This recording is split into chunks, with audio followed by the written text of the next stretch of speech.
Hey, salut tout le monde, c'est Distinct. J'espère que vous allez bien. On se retrouve pour une nouvelle vidéo. Ça va être un nouveau format sur la chaîne. Je vais commenter l'actualité du mercato, donc les rumeurs et les infos officielles. Là, j'ai sélectionné quelques rumeurs et quelques infos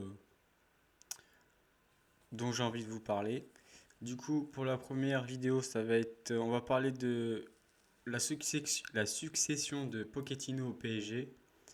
Ensuite, on va parler des quelques autres rumeurs de la journée qui circulent, des transferts officiels. Donc, on va commencer par le point entraîneur PSG. Du coup, la rumeur, parce que c'est pas une info, hein, la rumeur qui est sortie, c'est que Christophe Galtier serait le favori à la succession de Pochettino, parce qu'on le sait que le PSG va sûrement virer le coach, Pochettino, parce que il n'a pas réussi au PSG. En plus, Galtier, il a travaillé avec Luis Campos à Lille, ça s'était très bien passé. Et on sait que ça y est, c'est officiel, Luis Campos est le prochain directeur sportif du PSG. Enfin, c'est pas le directeur sportif, c'est un conseiller sportif de Nasser, apparemment, c'est exactement. Du coup, ils ont bien fonctionné. C'est même quand ils ont travaillé ensemble qu'ils ont été champions avec Lille. Galtier serait favori pour le poste. Mais faut savoir ce qui est la position de Nice sur ce sujet. Si Nice veut garder, enfin veut garder. Bien sûr qu'ils veulent le garder, Galtier, mais est-ce que Nice va se donner les moyens comme c'était le projet, est-ce qu'il va continuer le projet Ineos à progresser comme on lui avait vendu un projet pour concurrencer le PSG et on voit qu'ils n'ont pas investi tant que ça, Ineos dans Nice.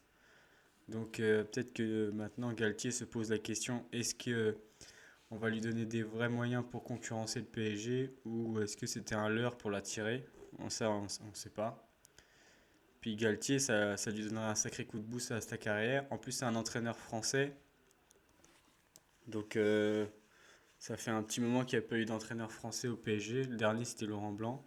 D'ailleurs, c'était pour moi là où il y avait du fond de jeu. Enfin, il mettait quelque chose en place quand même. Il a réussi à faire quelques bons coups. Bon, malheureusement, il se fait quand même virer parce qu'il n'arrive pas à gagner avec des champions.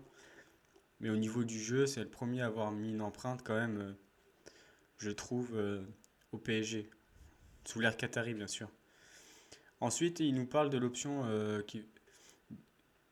C'est une info qui vient d'Angleterre, enfin une rumeur qui vient d'Angleterre, de l'option Mourinho. Apparemment, vu qu'il voudrait mettre, avec la prolongation de Mbappé au PSG, il voulait un petit peu mettre quelqu'un de plus strict en laissant vraiment l'entraîneur être le seul décisionnaire de ce qui se passe dans l'équipe.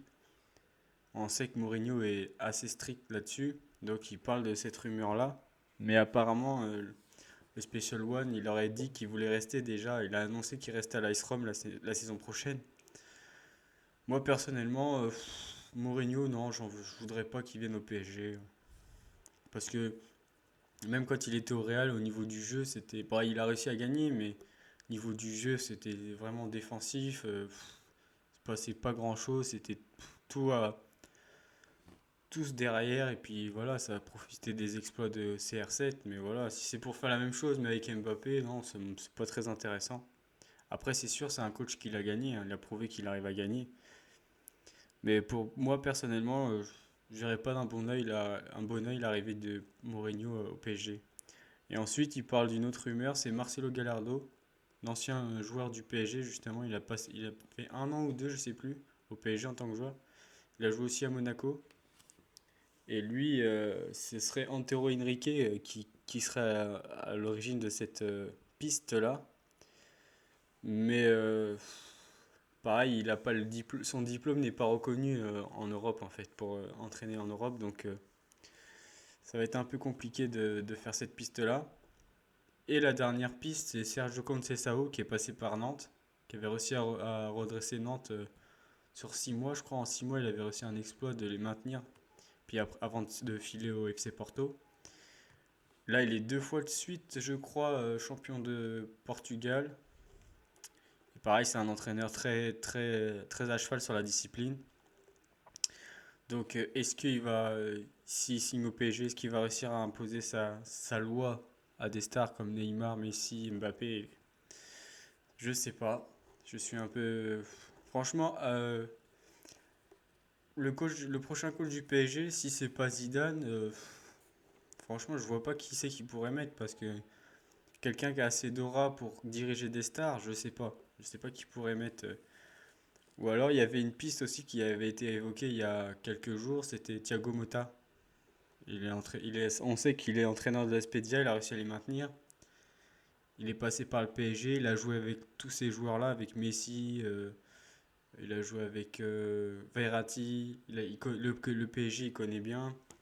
Pareil, il a du caractère. Est-ce que, ce serait la bonne idée? Je ne sais pas. Ils ont évoqué cette rumeur-là aussi en, en mettant que ça pouvait être un entraîneur intérimaire en attendant de rêver de Guardiola en fait, parce que Guardiola il lui reste 1 an de contrat. Donc l'idée ça aurait été de mettre Mota pendant 1 an au PSG pour faire la transition en attendant de Pep Guardiola. Je trouve ça un peu tiré par les cheveux comme hypothèse. Dites-moi dans les commentaires votre avis sur le prochain entraîneur du PSG. Ensuite, on va passer aux petites rumeurs, petites infos du jour. Alors, Mané, il confirme qu'il a envie de partir de Liverpool. Il aurait déclaré que 60 à 70% des Sénégalais veulent qu'il quitte Liverpool. Et il aurait dit qu'il ferait ce qu'il souhaitait. En gros, il veut exaucer le souhait des supporters sénégalais.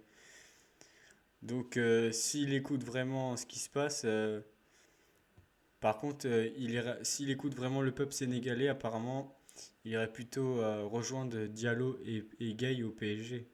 Parce que forcément, ils sont coéquipiers en sélection, donc la balance pencherait plutôt du PSG, côté PSG.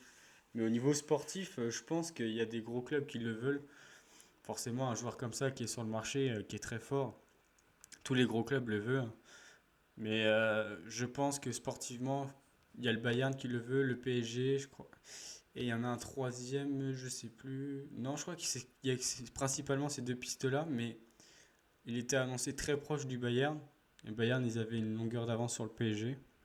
Là, il semblerait que le PSG continue son forcing pour essayer de le récupérer. Je suis un peu sceptique qu'ils arrivent à le récupérer. Moi, en tant que supporter du PSG, j'aimerais bien qu'ils viennent, mais bon, ça fait un peu trop d'attaquants, je trouve. Mais je pense que sportivement, vaudrait mieux qu'il aille au Bayern, parce que c'est une belle machine quand même, le Bayern, hein. Ça tourne bien, c'est très collectif. Donc ça lui correspondrait bien, parce que c'est pas un individualiste. Ensuite, on va passer de la rumeur suivante, c'est le Bayern qui viserait Victor Osimhen pour l'après Lewandowski. Et comme on le sait, Lewandowski il a déclaré que son histoire avec le Bayern était terminée, qu'il voudrait apparemment rejoindre le Barça. Et du coup, pour le remplacer, le Bayern y réfléchit à la piste menant à Victor Osimhen qui joue à Naples. Il a mis 18 buts quand même hein, cette saison, Victor Osimhen.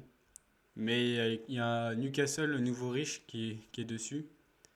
Nouveau riche d'Angleterre qui veut vraiment le recruter. Et il y a aussi Arsenal qui voudrait bien le prendre pour remplacer Lacazette qui était en fin de contrat. Mais franchement, après, oui, il faut j'espère pas qu'il aille à Newcastle, hein. Au pire qu'il aille à Arsenal parce que s'il va pas au Bayern, bien sûr.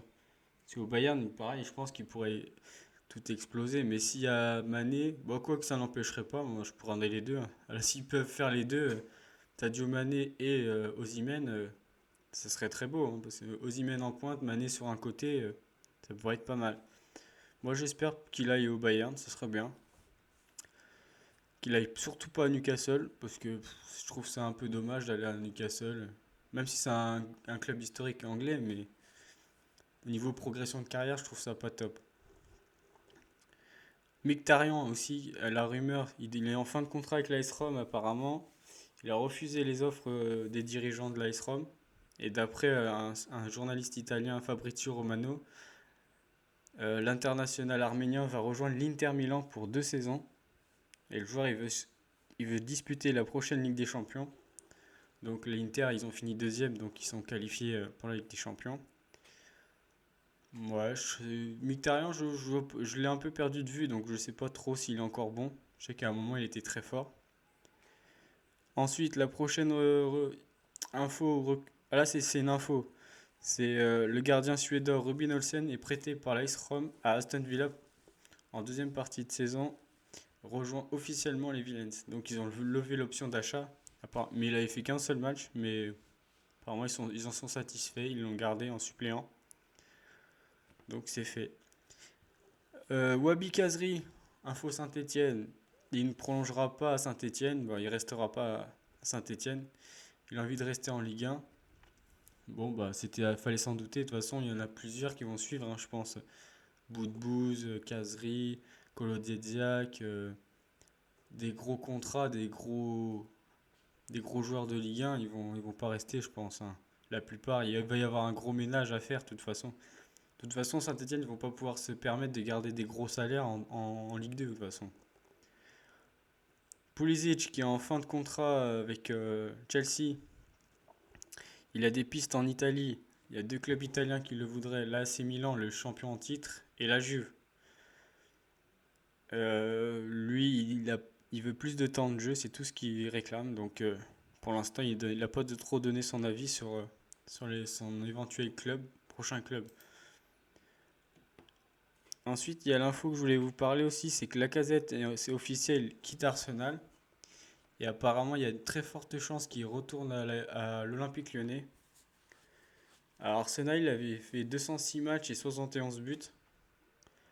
Moi, je trouve qu'il a pas beaucoup joué. Je trouve que Arteta, il l'utilisait pas beaucoup. Pourtant, souvent, c'était lui le meilleur en pointe.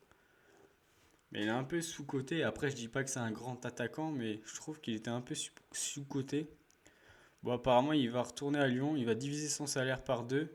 Mais en fait, c'est une pirouette, hein. C'est pas... il va avoir une grosse prime à la signature qui va compenser la baisse de salaire, hein. C'est plutôt bien. Moi, je trouve ça bien pour la Ligue 1. On récupère un bon joueur quand même, un international français, hein. Il est loin d'être cuit, il a 31 ans. Je pense qu'il va apporter au championnat de France à Lyon, qui aurait besoin d'un attaquant. Parce que Lyon, je crois qu'ils vont se débarrasser de... Enfin, se débarrasser. Ils veulent plus de Dembélé, je crois. Pourtant, il a fait une bonne deuxième partie de saison. Mais bon, c'est vrai que quand tu peux récupérer la casette, ils ont sauté sur l'occasion. Mais c'est pas encore officiel, hein. Mais il y a 90% de chances qu'il signe à Lyon. Ensuite, la prochaine info que je voulais vous parler, c'était... Ah oui, là c'est officiel. Tout à l'heure, je vous parlais de Saint-Etienne. Pascal Duprat n'a pas été prolongé, sans surprise. Du coup, ils étaient en négociation avec Laurent Batles pour le faire signer. Et c'est bon, c'est officiel. Laurent Batles va signer à l'AS Saint-Etienne. Laurent Batles qui a fait monter l'Estac l'année dernière, enfin il y a 2 saisons en Ligue 1. Donc il aura pour mission de les remonter aussitôt, sachant qu'il n'y a que 2 montées l'année prochaine. 2 montées en Ligue 1 et 4 descentes en Ligue 2. Donc ça va être un sacré challenge qui va l'attendre dans un club où c'est un peu le bordel. Et l'info que je voulais revenir aussi, bah, je pense que tout le monde est au courant, c'était que Erling Haaland a signé à Manchester City. Je voulais parler un peu de ça parce que je trouve s'il n'est pas embêté par les blessures, il va être encore plus fort au niveau des stats et tout devant le but. Parce qu'à Dortmund, il avait des stats de malade, mais là, il va avoir des joueurs comme De Bruyne, Mahrez, euh, Gundogan. Il va avoir des sacrés joueurs pour lui donner des caviars, donc il risque de péter tous les records. Donc j'ai hâte de voir ça. Donc c'est sûrement un des potentiels futurs ballons d'or, hein. Avec Mbappé, ils vont sûrement se tirer la bourre dans les prochaines années. Je trouve ça très intéressant parce que Manchester City, il en manquait un vrai neuf. Donc ça va être plutôt bien, je trouve. Donc voilà, c'était la dernière info que je voulais partager avec vous. Donc n'hésitez pas à donner votre avis sur les rumeurs et les infos que je vous ai données. Et je vous dis, et n'hésitez pas aussi à dire dans les commentaires si ce format-là vous plaît. Si ça vous plaît, bah, je vais essayer de faire ça, de sortir une vidéo par semaine pour résumer un peu ce qui s'est passé dans la semaine. Et je vous dis, et si ça vous plaît, surtout lâchez pas, n'oubliez pas de lâcher le pouce bleu, de vous abonner, et je vous dis à la prochaine pour une prochaine vidéo.